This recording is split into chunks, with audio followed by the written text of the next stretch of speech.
bonjour. Salut. Alors on vous a fait venir pour vous faire écouter notre chanson sur la Grande Guerre de 14. Ah bah ça tombe bien. Je suis dedans là, jusqu'au cou. Dans la boue, jusqu'au cou.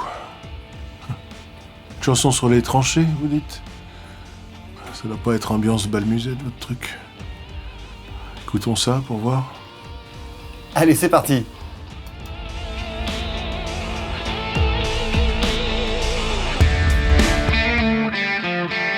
Tout est parti d'une étincelle à Sarajevo en Bosnie. La main noire soudain se referme sous l'empire d'Autriche-Hongrie. Ça ne devait durer qu'un été. On partait presque la fleur au fusil. Avec nous l'Angleterre, la Russie, contre nous de la tyrannie. Quand vous parlez de partir au front, la fleur au fusil, je peux vous dire que parmi nous, il y en a certains, ils y allaient en courant. Et pas pour leur offrir des fleurs aux Boches. Pendant toute notre enfance, l'école de la République nous a farci le ciboulot avec la défaite de 1870, la perte de l'Alsace-Lorraine, la revanche à prendre, comme disaient nos instituteurs. On savait que c'était qu'une question de temps avant qu'on ait l'occasion de faire notre devoir lors du match retour. La haine des Alboches, c'était un peu la base de notre éducation.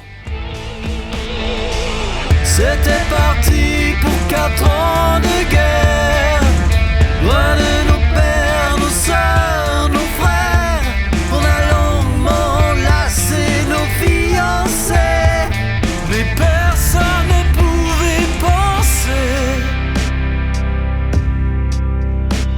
La guerre sera longue. La guerre sera longue. La guerre sera longue. Quelques semaines, au pire quelques mois qu'on nous disait que ça allait durer, comme en 70 quoi. Mais on s'est vite rendu compte que cette guerre-là, c'était une guerre comme on n'en avait jamais vu. Alors ok, la guerre, ça a jamais été folichon. La retraite de Russie sous Napoléon, c'était pas une promenade de santé. Mais là, avec le progrès technologique, on s'est retrouvé à un tout autre niveau de boucherie. Jusqu'ici, en gros, vous aviez deux armées qui se faisaient face, on se tirait un peu dessus, et puis après, on se bastonnait tranquillement. Nous, on s'est de suite retrouvés devant le dernier cri en matière de mitrailleuses. Les Maximes allemandes, qui crachent 500 balles à la minute avec une portée de 400 mètres. Dès le premier assaut, la moitié du régiment s'est fait défroyer en quelques minutes. 1500 hommes morts ou portés disparus. Je dis disparus parce qu'on n'a pas retrouvé les morceaux. Ah, la fleur au fusil, elle a vite fané. Et puis d'une guerre de mouvement, on est passé à une guerre de tranchées, en s'enterrant à même le sol. Face à face, corps à corps, avec un comme ailleurs. Le front du Nord s'enlise encore, noyé sous la boue et la peur. L'enfer c'est la boue, l'enfer c'est la boue, l'enfer c'est la boue, l'enfer. L'enfer. Vous pouvez le dire. L'enfer. C'est ça. L'enfer des mortiers, des lance-flammes, des chars d'assaut, du gaz moutarde. Une vraie saloperie, ces gaz asphyxiants. Mais le pire, c'est pas ça. Le pire, c'est la boue. La boue des tranchées. Avec le froid, les rats, les poux. L'enfer sur Terre. Et l'enfer dans le ciel aussi. Avec pour la première fois des avions qui se canardent, qui nous larguent des bombes sur le coin de la gueule. C'était la der des der. C'était la der des der. C'était la der des der. Donc vous verriez comme on a refait la déco sur le front. Des trous d'obus partout, plus rien qui pousse, des barbelés à perte de vue. Nous on appelle cette zone le No Man's Land. Alors la der des der, ça vaudrait mieux parce que sinon avec ce genre de guerre moderne, quand vous avez terminé, il vous reste même plus de terre à défendre. C'était la der des der. C'était la terre des terres. Avec les copains, enfin avec ceux qui sont encore là en tout cas, on en est persuadé que c'est la der des der. Après un truc pareil, qui voudrait encore faire la guerre. Même les Boches, ça devrait les calmer. Puis franchement, avec une telle débauche de technologie, de destruction massive, et vu le niveau que l'humanité a atteint dans sa capacité à s'autodétruire, forcément, après ça, ça peut que se calmer. Non ? La terre des terres. C'était la terre des terres avant la prochaine guerre.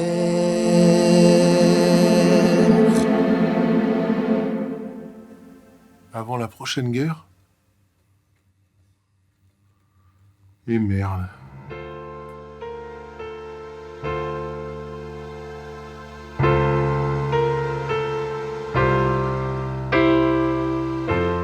C'est une France en deuil qui célèbre la victoire du 11 novembre 1918.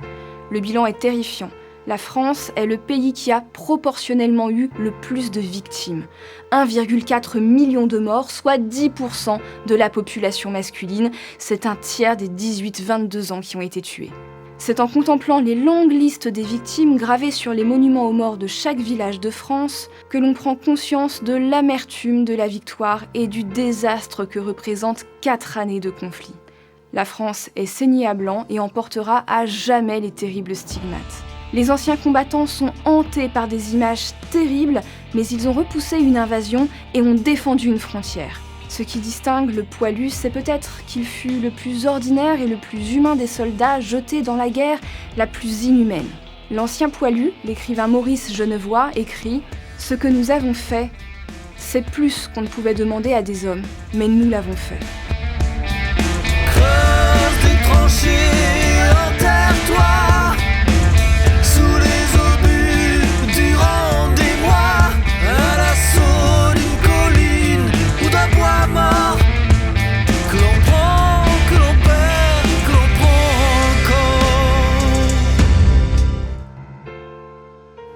Alors, ça vous a plu? Ah bah non. Quoi, la chanson? Ah oui, oui, super.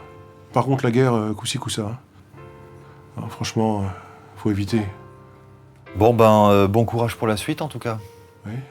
Oui, c'est vrai que faut que j'y retourne. C'est pas tout ça, mais c'est pas encore gagné. Merci à vous d'être passé nous voir. Pas de quoi, c'est un plaisir. Non, c'est vrai, ça m'a fait un break.